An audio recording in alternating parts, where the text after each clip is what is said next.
जी, आपने ये देखा होगा कि जो भारत के प्रधानमंत्री जी श्री मोदी जी ने जो जी आवाज यूएन के लिए उठाई, वो एक मानवता के लिए उठाई थी। और उन्होंने कोरोना और यूएन पे क्वेश्चन किए थे कि यूएन का क्या रोल है विश्व शांति के लिए। ये एक बहुत बड़ी बात थी। लेकिन जो पाकिस्तान के जो प्राइम मिनिस्टर साहब थे, उन्होंने सिर्फ एक रीजन की आवाज उठाई थी। लेकिन भारत के जो प्रधानमंत्री थे, उन्होंने एक विश्व के लिए आवाज उठाई। तो मैं आप देखेंगे, दोनों की तुलना करके आप स्वयं ही जान पाएंगे कि उनका विजन कितना था और उनका विजन कितना। जी,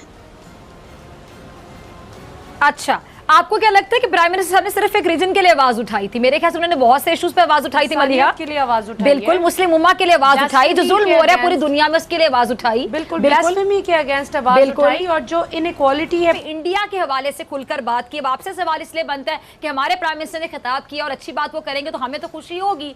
और आपके मुल्क को जो आईना दिखाया गया, आपके देश में जो पॉलिसीज है, मैं इंडिया की बात नहीं करी, इंडिया में बहुत अच्छे लोग रहते हैं, बहुत लोग ऐसे हैं जो इंसानियत को पसंद करते हैं, इंसानियत को सपोर्ट करते हैं। लेकिन आपकी जो पॉलिसी इस टाइम पे, आपके यहाँ जो गवर्नमेंट है, बीजेपी गवर्नमेंट, मोदी साहब, वो क्या चाहते हैं कि दहशत गर्दाना सोच, शिद्दत पसंदाना सोच, ऐसी सोच जिसमें बकायदा आप जो कहते हैं सेकुलर इंडिया, सेकुलरिज्म की तो धज्जियां उड़ा दी ना वहां पे।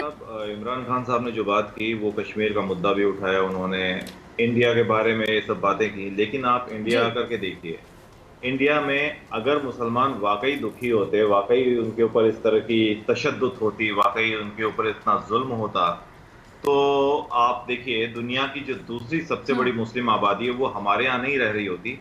और इसके अलावा भी जो रोहिंग्या मुसलमान हैं, उन्हें भारत के मुसलमान बुला करके नहीं लाते, मतलब जोर डाल करके कि भैया उन्हें वहां से बर्मा से हटाओ, यहाँ पर लाओ।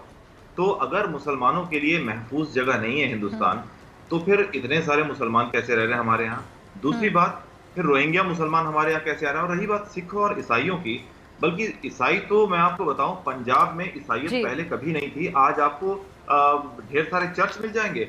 मिशनरीज जो हैं, डेनमार्क के मिशनरीज और दूसरे कई यूरोपियन ममालिक की जो मिशनरीज हैं, वो यहाँ आके एक्टिवली सपोर्ट कर रही हैं, अपने अपने लोगों को बढ़ा रही हैं। बहुत सारे, मेरा एक सहाफी सिख दोस्त था जिस चैनल में काम करता था, उसके पिताजी सिख हैं, पगड़ बांधते हैं, मतलब साफा जो सिखों का अटायर होता है, और वो ईसाई बन गया है। तो किसी को कोई एतराज नहीं है इस बारे में।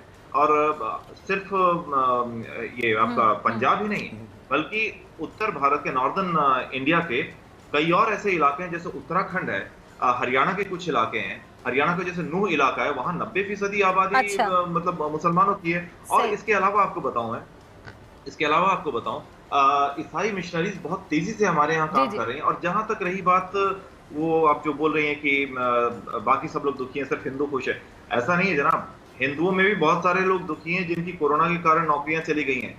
लेकिन वो जो आप बोल रही हैं कि आपका इशारा जिस तरफ है कि साहब दो समुदायों में संघर्ष हो रहा है, लड़ाई हो रही है, ऐसा कुछ नहीं है यहाँ पर। आप आकर के देख सकती हैं, या फिर आपके अगर कोई कॉरेस्पॉन्डेंट से उन्हें भेज करके आप रिपोर्टिंग करवाइए। ऐसा कुछ भी नहीं है यहाँ पर। तो नहीं, चले ब्राह्मण्स के अलावा छोटी जो जात जो आपके, ये मलिहा आप कुछ कहना चाह रहे हैं, बल्कि आप ही कहना चाह रही हूँ सर कि ब्राह्मण्स के अलावा जो दीगर जातें हैं हिंदुओं की भी, उनको they are literally looked down upon by Brahmins, isn't it so? नहीं, ऐसा कुछ नहीं है, ऐसा कुछ भी नहीं है। छोटी जात पात का कॉन्सेप्ट है, शूद्र, ऐसा कुछ भी नहीं।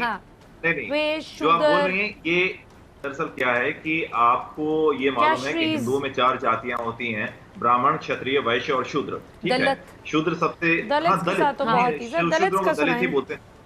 हाँ, दलितों के बारे में बता रहा हूँ। हमारी मायावती जो है, नहीं तो क्या जो दलित होते हैं, जिनको शूद्र कहते हैं, वो क्या इंसान नहीं होते? हाँ, क्या वो इंसान नहीं है? पंकज साहब, चले पंकज साहब, आप यहीं से दलित जो इस टाइम पे इंडियंस हैं, इंडियन मुस्लिम जो उनके वालिदैन ने, तो वहाँ पे अब देख लें कि वो उनकी दूरंदेशी को सलाम कायदे आज़म मोहम्मद अली जिन्ना की, क्या वहाँ पे वो सब लोग मान भी रहे हैं बात? इनके पार्लियामेंटरियंस मान रहे हैं कि चले बड़ों से गलती होगी, बाउजदाद से गलती होगी, लेकिन अब इंडियंस को तो सोचना चाहिए ना कि चले हमारी नजर में उनकी तरफ से गलती हो गई, लेकिन उन्होंने भारत की मोहब्बत में पाकिस्तान का साथ नहीं दिया। अब भारत में उनको अपनी मोहब्बत साबित करनी पड़ रही है। क्या मिला उन्हें, उनके बच्चों को? जी, मैं आपसे पूछना चाह रही हूँ ये कर्नल सन। डॉक्टर फिजा, अब आप अगर देखें कश्मीर में, जी ब्रिगेड साहब, सबसे बड़ी परेशानी क्या है कि जी, वो ब्रिगेड साहब, पूरी आपकी तो दुनिया में दोबारा सिर्फ आती हूँ, कर्नल साहब, मुसलमान जी। मुसलमान मुसलमान देखिए डॉक्टर फिर, इसके अलावा मुसलमान, जी बताएं। ओके जी ब्रिगेड साहब मैं आपकी तरफ आती हूँ। जी जी जी ब्रिगेड साहब मैं आपकी तरफ आती हूँ। Colonel Sanji please continue. Yes ma'am. देखिए मैम, आप इंडिया के अंदर जितनी ब्यूरोक्रेसी है, officers, IPS officers, even judiciary में और आर्मी के अंदर भी high ranking plus young officers भी, आप ये देखेंगे, आप देखेंगे कि अच्छा प्रदर्शन है, माइनॉरिटीज का बहुत ही अच्छा प्रदर्शन है, कोई भेदभाव नहीं है। उसके अलावा जो ब्रिगेडियर साहब ने बताया कि जब CAA, आप ये देखिए कि कितने क्या किसी की नागरिकता गई है क्या? किसी भी माइनॉरिटी की किसी की नागरिकता गई है? मेरा आंसर है माइनस, जीरो नहीं माइनस, किसी की कोई नहीं गई। ये एक प्रोपेगेंडा था, इसको हाईलाइट किया। आप ये देखिए कि किसी की भी कोई नागरिकता गई हो तो आप मुझे बताइए डॉक्टर साहब, आप मुझे बताइए किसी की कोई नागरिकता गई हो। हमारे देश के अंदर हमारा भाईचारा है, कौमी भाईचारा है। जब भी देश के ऊपर कभी भी कोई प्रॉब्लम आई है, हम लोग इकट्ठे हैं। सर और गुजरात हिंदू में भाईचारा कौन सा भाईचारा है? भाईचारा कौन सा है? बिल्कुल। जी अच्छा, मैम, मलिहा कुछ ऐड करना हमेशा चाह रही है। भाईचारा- पाकिस्तान, सर मैं आपकी इजाजत से एक सवाल और साथ पूछती ही जाऊं। मुस्लिम, सिर्फ मुस्लिम्स की बात नहीं, सिख भी वहाँ सफर नहीं, कर रहे हैं। अच्छा, खालिस्तान तहरीक क्या मुसलमान है? तो छोड़े, मुसलमान तो जाहिर है वैसे माइनॉरिटी में तो नहीं आते मैं माजरत चाहूंगा बीच में बोलने के लिए, भारत के। बीच में बोलने के लिए मैं माजरत चाहूंगा, लेकिन किसने कह दिया आपको कि उन्हें बराबर का हक नहीं है? हमारे यहाँ president of India, chief justice cricket और हॉकी, ये मैं बताती हूँ, एक मिनट कर्नल साहब, ये पंकज साहब बात करिए कर्नल साहब। अच्छा मुसलमान मैं, कम्युनिटी से हुए हैं, अच्छा जी जी मुसलमान कम्युनिटी से बहुत सारे लोग हुए हैं। और दूसरी बात जो एनआरसी की आप मेरी बात बात कर रही हैं, सुनिए, सुब्रत एक मिनट डॉक्टर हम दर्दी रखते हैं। अब चलिए सिखों की हम बात कर लेते हैं। आपने कहा, किसने कहा? सिख जो खालिस्तान तहरीक है, ये आपकी बात का जवाब है कि अगर वो इतने खुश है तो ये खालिस्तान तहरीक क्या? खालिस्तान तहरीक को तो पैसा आपके मुल्क से ही मिल रहा है, आपके मुल्क से ही चल रहा है। वो जो खालिस बब्बर खालसा और ये खालिस्तान तहरीक वगैरह अच्छा, चल रही है, पैसे की बात आप इसको करते हैं, पैसा तो इल्जाम आपके लगाते मुल्क हैं। से ही मैं किया जाता है। आपके साथ सबूत समेत बात करूंगी। जी जी आपको जी, एक बात, चलिए आप हरदीप कंप्लीट सिंह पुरी करें। हमारे यहाँ कैबिनेट मिनिस्टर हैं, हरदीप सिंह पुरी जो कि सिख है, हमारे यहाँ से मिनिस्टर हैं। अभी जिन मिनिस्टर साहिबा ने ये फार्म बिल के चलते इस्तीफा दिया हमारे कैबिनेट मिनिस्टर से, वो सिद्धू साहब की वाइफ हैं, वो भी मिनिस्टर हैं, वो भी सिख समुदाय से आती हैं। और अमरिंदर सिंह जी, वो पंजाब के चीफ मिनिस्टर, वो भी सिख हैं।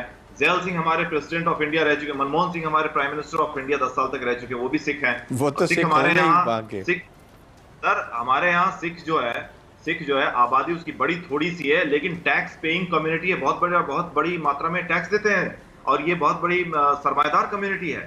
ये अच्छा, फौज में भी यही तो जाते बात हैं, है ना, सरमायादारी का राइट्स काम भी भी करते मिले। हैं, राइट, ये स्पोर्ट्स अहम पे भी पॉइंट, हैं। बिल्कुल। सर वो तो टैक्स और- दे रहे हैं, लेकिन उनको सिक्योरिटी क्या मिल रही है? मतलब देखे ना, आपके अपने बीजेपी मैडम, से security कथा तो कलामी के लिए उनको- माजूद उनको खाऊं किस- सर, आपके अपने उनको